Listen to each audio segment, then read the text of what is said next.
Karamihan ng mga sentimento ng kapwa senador ko is Ayan. to abide by the ruling of the Supreme Court. Nako! So kung ganun, no more impeachment trial. No more. Because ang sabi ng Supreme Court, sa desisyon ng Supreme Court, ang sabi ng Supreme Court, the Senate has no jurisdiction already. Nako! Marami pa rin ho talaga tayong mga senador na nasa tamang katinuan. At isa na ho dyan, itong si Senate President Pro Tempore Jinggoy Estrada. Hindi daw ho siya pipirma dyan sa resolusyon na pinapagapang ng mga bataan ni Tamba dyan sa Senado. Risa Hontiveros, Soto, Kiko Pangilinan, Bamakino, makinig kayo dito.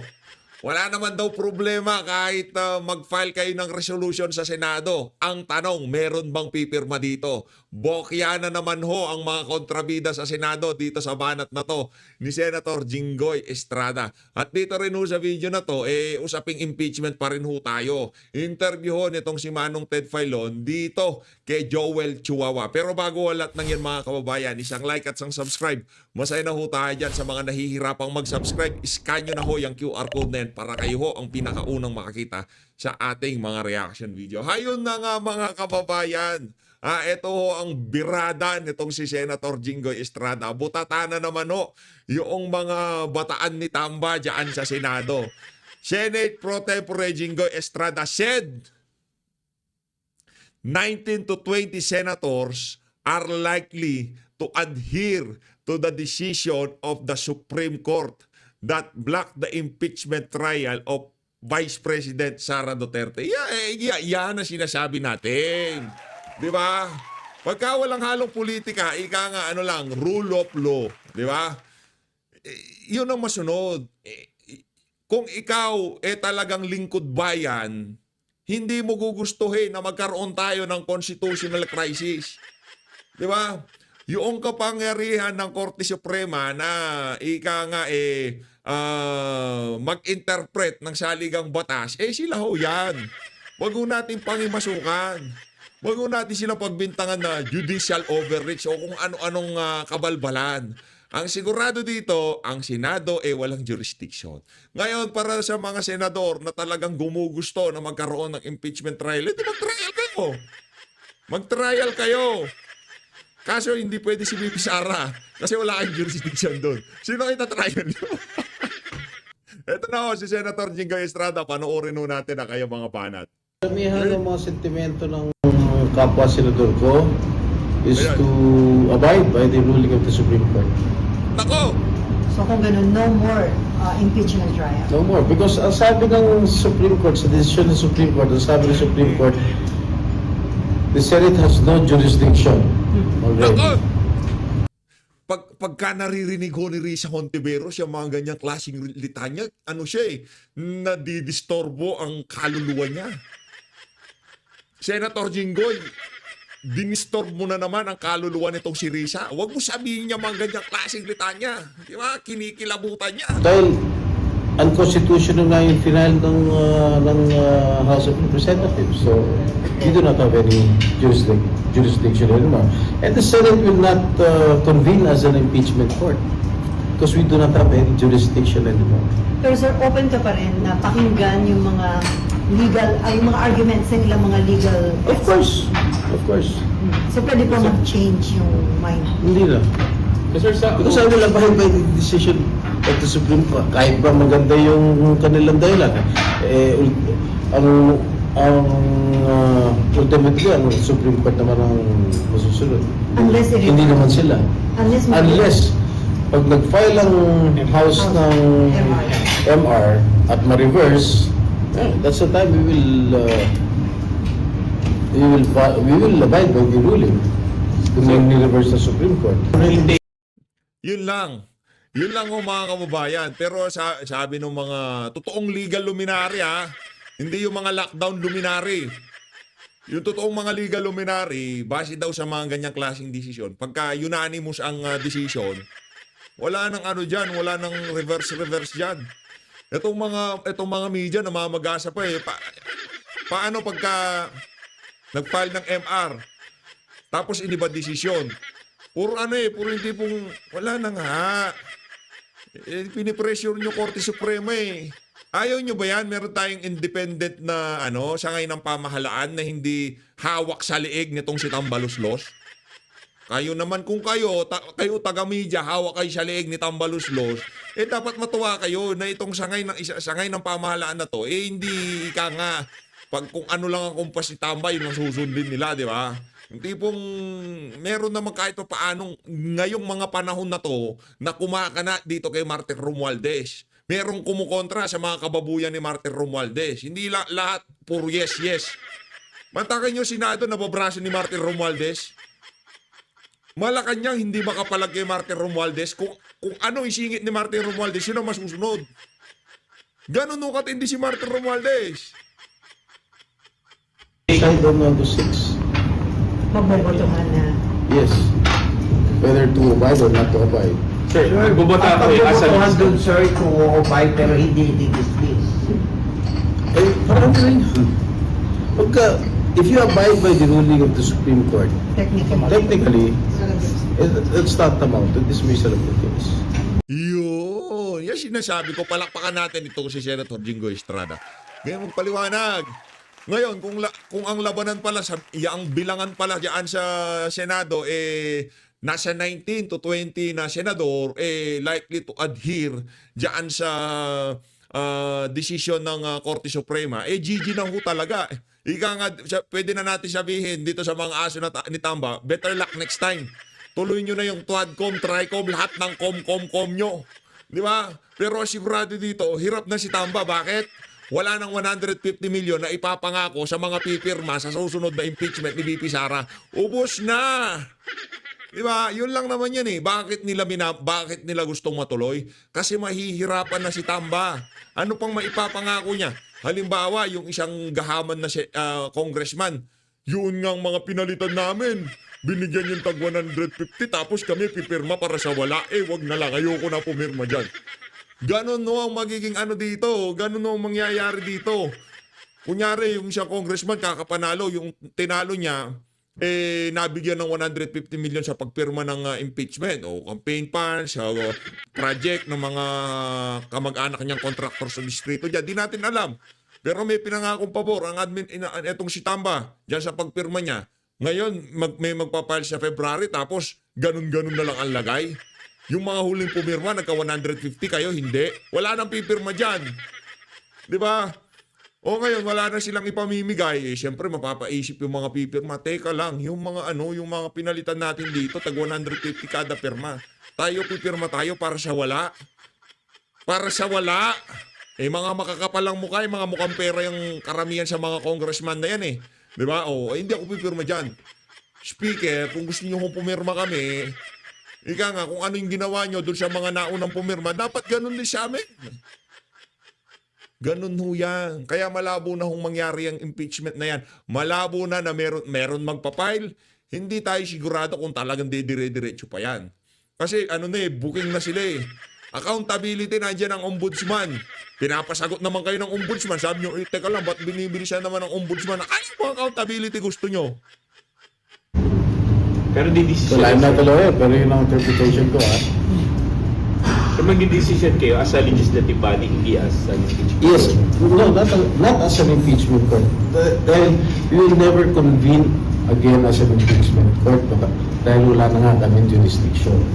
Ayun, maliwanag yun para sa mga makukulit na reporter na pagka meron silang tinanong sa isang politiko, maya-maya, iba naman yung inaano nila, yung report nila sa media. Ganyan, trip nila yun eh. Diba? Ganyan nung sila eh. Ito mga kababayan, rekta ho tayo dito kay Manong Ted. Interview niya ho ito kay Joel Chihuahua. Siyempre, mag-ano tong dalawa na to, mag-ihimaran sila. Okay na. Final and executory na yan. Boyd and ab initio from the very beginning. From the very beginning, ika nga. Mali. Ito pag Good Government and Public Accountability, Manila 3rd District Representative Attorney Joel Chua. Joel Chua. Congressman, magandang umaga po. Ay, Good Manong morning. Ted, DJ Chacha, magandang umaga po sa inyo at sa lahat po ng inyong taga-subaybay. Salamat sa panahon. Congressman, una po sa lahat, kailan po maghahain, kung maghahain man po ng motion for consideration po ang Kamara sa naging Supreme Court decision po sa impeachment po ni VP Sara? Meron po kaming 15 days to file the MR. So, siguro po mga by late next week. Sa ngayon, inaayos pa po lahat ang Galing. mga argumento po namin. Gandahan nyo yung argumento nyo. Ilatag nyo ng maigi yung tipong, yung unanimous decision. Sana mabaliktad nyo. Problema sa inyo Umasta kayo na parang Diyos dyan sa House of Representatives. Dito ho ba, Congressman, sino po mga abogado ang magpeprepara ng motion at may papel ba dito ang ating Solgen? Ay, definitely po. May papel po yung ating Solgen. Pero siyempre, may mga tumutulong din po sa hanay po namin at saka sa hanay din po ng may mga iba pong mga volunteer na mga abogado po. Okay. Opo.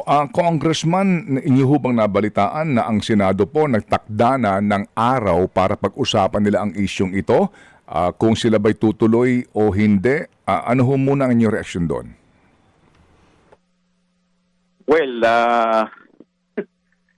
alam mo sa totoo lang, Manong Ted, siyempre malamang nakahinga rin sila ng maluwag dahil alam naman natin from the very beginning yung kanilang mga saloobin pagdating po dito.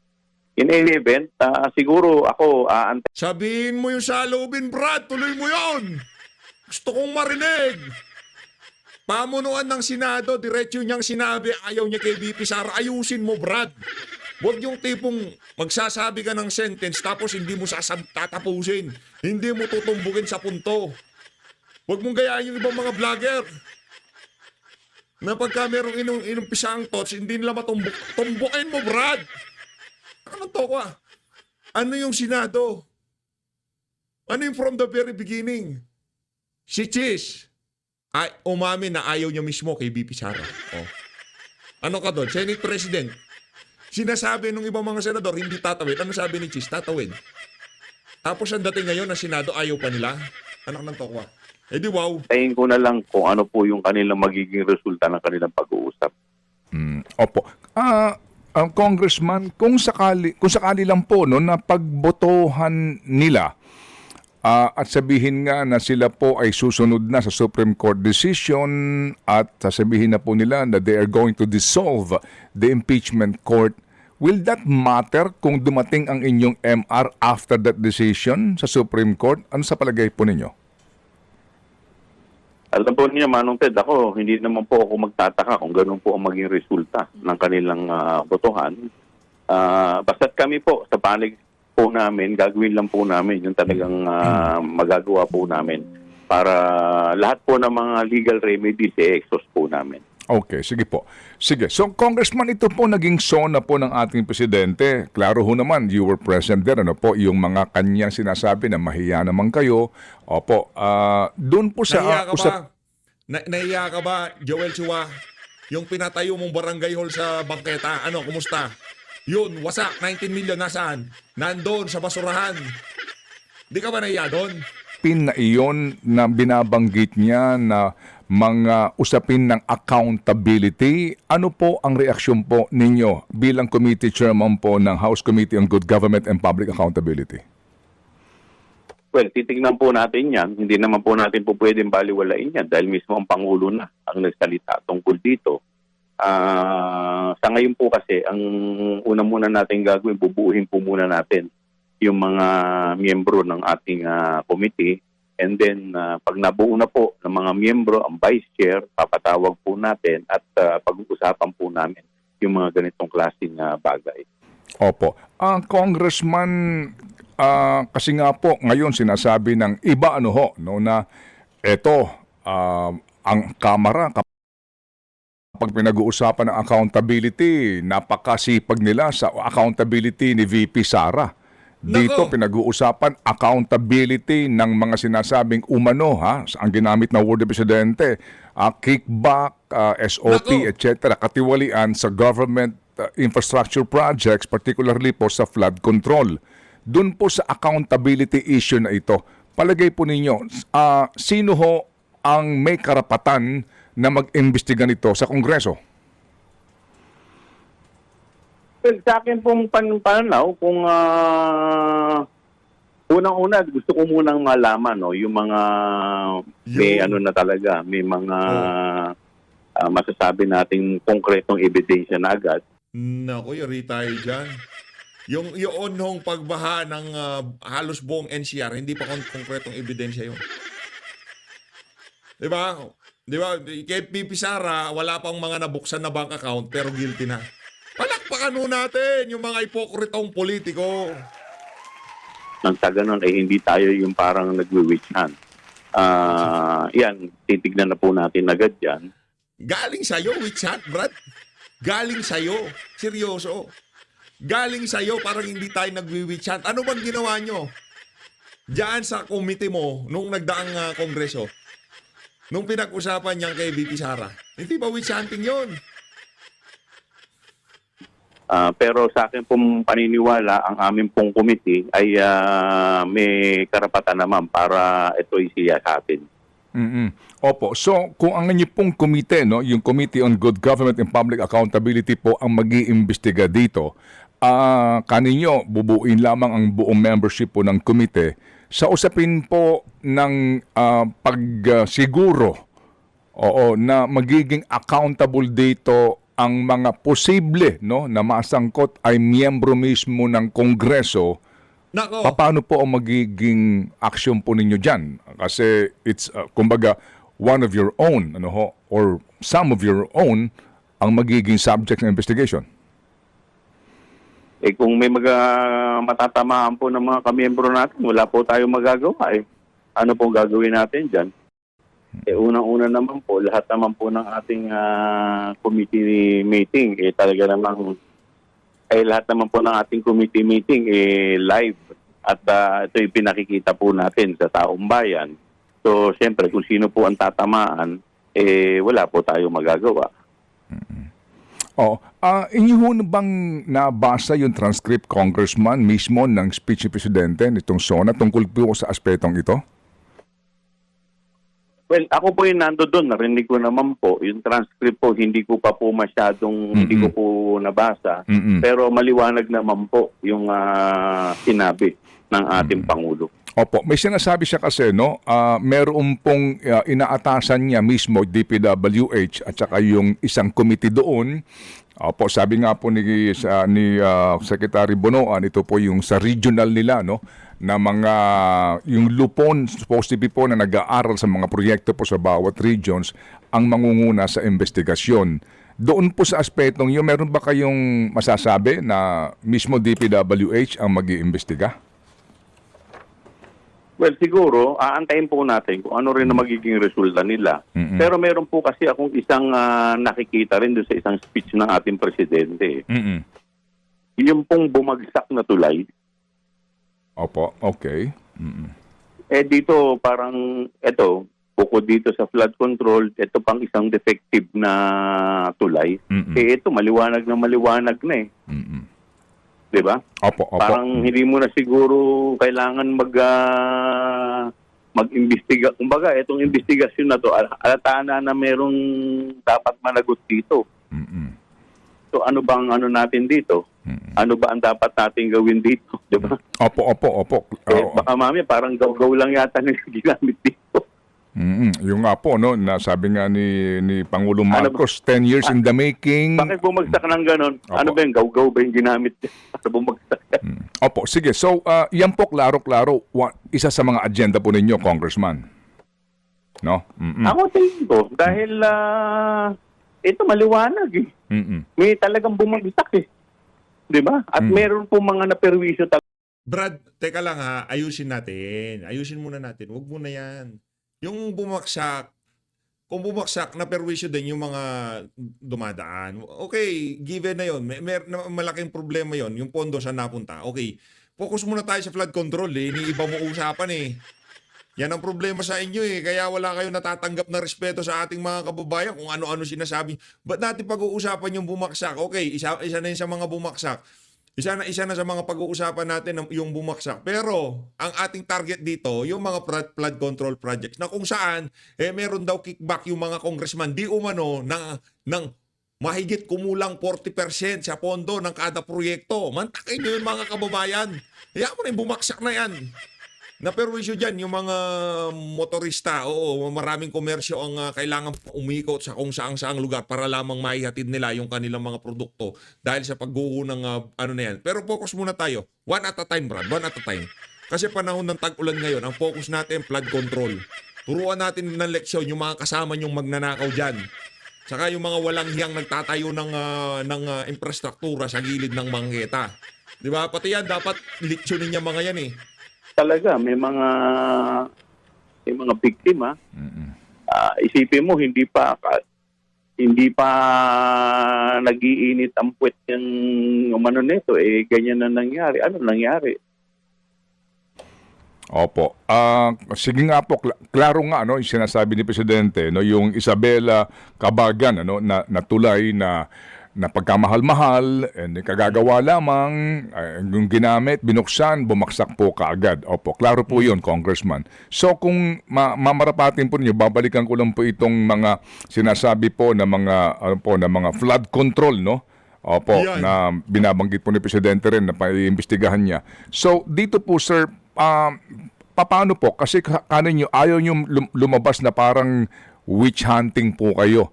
So, palagay po ninyo, ngayon pa lang, paano kayo magkapagsisimula dito kung sisimulan po ninyo ang investigasyon at totoo pong kayo mag-iimbestiga?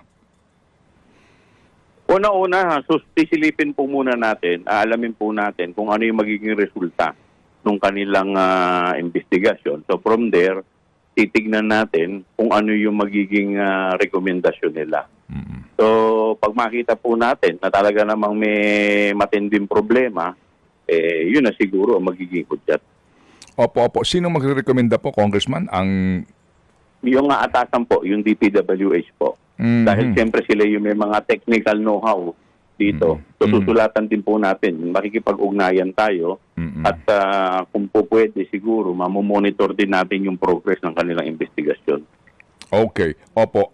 Congressman, ang pinag-uusapan po dito, sabi nga ni Presidente, flood control na palpak, gumuho, at yung iba ay guni-guni. No? Guni-guni. Meron po kasing ongoing daw ngayon na 5,700 flood control projects ang DPWH, no?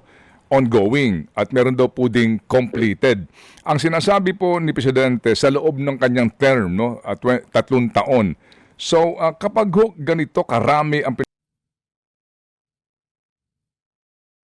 nag-uusapan mga projects, kayo as in aasa lang po kayo sa DPWH o paano po ang inyong gagawin? Will you conduct halimbawa po some ocular inspection sa mga proyektong ito? Paano kaya, Congressman? Well, siguro mas maganda rin. Mag-conduct din kami ng sarili naming investigasyon. But siyempre, unang-una, bubuhin po muna natin yung ating committee. Tapos, pagkatapos po niyan, ihingyan po natin ng rekomendasyon yung bawat isa kung ano yung mga dapat naming prioritize. At pag nangyari na po yan, gagalaw na po tayo. So kung ito po ay kagaya po nito, siyempre kailangan bigyan din natin agad ng attention to dahil mismo ang presidente na ang nagsalita tungkol dito. So pag-uusapan po namin kung ano po yung akbang na unang gagawin po agad namin.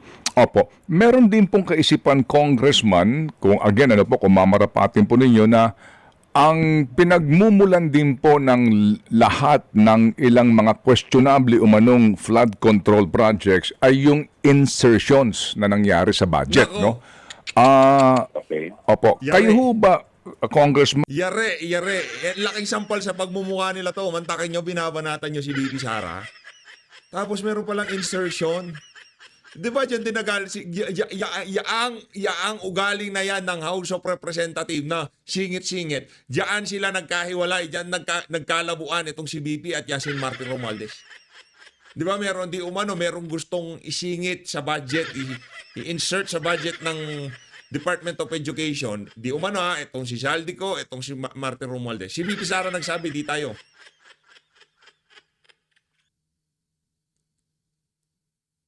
Yon, maliwanag yon. Ngayon, ito na yung mga ebidensya naglalabasan na ang problema talaga natin, ang kagahaman ng mga congressman dyan sa House. Man ay bukas sa kaisipan na dapat munang unahin yung mga nangyaring insertion, sino ang nagpasimuno ng insertion, at yung mga nagpasimuno, unahin yung kanilang mga pinanggagalingan lugar o distrito. Yan. Pwede rin naman. Pero kasi po Pwede yan, rin na. sa Committee on Appropriation yan eh. So siguro pagdating po ng budget hearing sa Committee on Appropriation, maganda po na maitanong rin po yan. Hindi. Hindi. Naka-allocate na yung fund eh. Na-insert na dito sa 2025 eh. Hindi pa po pwedeng imbestigahan? Eh yung trabaho nga ng COA, kinukuha nyo eh. Pag-audit sa budget ni BP, doon sa Confidential and Intelligence Fund, trabaho ng COA, kinukuha nyo. Ba't itinuturo mo ngayon sa APRO yan? Yan ang problema eh. Oh, tuloy. Opo, bagamat Committee on Appropriations nga po, no, yung in charge po sa pagbubuo ng budget, pero kung i-connect na natin ito dito po sa usapin ng sinasabing questionable o may umano'y katiwalian na nangyari, hindi po ba din kung sakasakali, Congressman, kumbaga nasa tono naman kayo doon kung ang inyong komite ay magsisimula sa ganun pong step na insertion, sino nag-insert, saan tong distrito, saan tong lalawigan, at yun ang uunahin yung proyektong susuriin. Kasi nga yung pong binabanggit din po dito, pinanggagalingan ng lahat, itong banggit din po ng DPWH na sila mismo nagulat, ang daming proyekto na wala naman sa kanila pong plano. Pwede rin naman. Tayo po ay makikipag-ugnayan sa DPWH at hihingin natin sa kanila kung ano talaga yung mga sinumite nilang plano at kung ano yung mga in-insert para po dito. Opo, opo. So, Congressman, nabalitaan ko po na si Congressman Terry Ridon ng Public Accounts ay nagsabi na po din na sila ay mag-iimbestiga. Bagamat yung kanila pong jurisdiction, klaro po naman kung meron na pong mga audit reports. Paano kaya ito? Kung saka-saka, meron kasi daw siyang pangungunahan na rin ngayong Agosto na investigasyon. Pwede kaming mag-join sa parang yung mga ginagawa po ng mga committee, nagsasama-sama para sa ganon, lahat yung mga possible na anggulo ay matouch po namin. Okay. Sige po. So sir, sa gitna po ngayon ng budget season na naman, opo, ano po ang priority nito sa inyo? Itong investigasyon sa sinasabi ni Presidente na mga questionabling flood control projects sa inyong komite? Well, siguro una, alamin po muna natin kung ano yung, kasi baka mamaya naman, yung mga, ako po nakikita ko po kasi dito sa mga flood control. Yung flood control naman po per se, hindi naman po problema. Baka mamaya lang dyan, yung iba dyan, puro mga bogus. Yung po ang magiging problema. Oh, At saka kung hindi ba pwedeng patawag yun sa committee mo? KVP nga, di ba? Ang dami mga bagay-bagay na hindi mo na dapat pag-usapan, pero pinag-usapan nyo pa rin. Ngayon dito, hindi pwede. ito nga alam po na. ba talaga ang totoong solusyon dito po sa baha. Baka mamaya itong flood control na to, puro ano na lang to, band-aid solution. Di po ba? Kasi Opo. baka Ano, ipunin natin tubig. Yung flood control daw ho, hindi solusyon. Band-aid solution. Baka band-aid. Kaya nga, flood control. Kukontrol natin yung baha. Kasi sa ayaw sa gusto natin, merong flood talaga. Given na yon. Sa dami ng tubig, sa volume ng tubig na bumagsak, marami talaga. Ngayon, ano yung saan papasok yung flood control dyan? Yung mga pumping station, paglilinis ng mga estero, pagdedredging, di ba? Oh, yun. Pero hindi band-aid solution yun. Permanent solution yun. Especially yung mga pumping station. Kasi yung mga pumping station na yun, automatic na yon pagka merong baha, activated ka agad yung mga yan. Pagka lumalalim ang tubig, pumping station ng bibirada dyan, ika nga. Hindi band-aid solution yun. Yun talaga ang solusyon sa flood control. Ngayon, itong si Joel Chihuahua, hindi niya alam kung ano mga pinagsasabi niya. Mami, ito, ako po, siyempre, pag sinabihan ako ng, pag kinausap mo yung DPWH, etong problema sa area ko, baha. Ano ba solusyon dito? Kasi kagaya ko po, aaminin ko po sa inyo, hindi ko naman po alam yan dahil hindi naman po ako inhinyero. So siyempre, hingin ko yung rekomendasyon nila.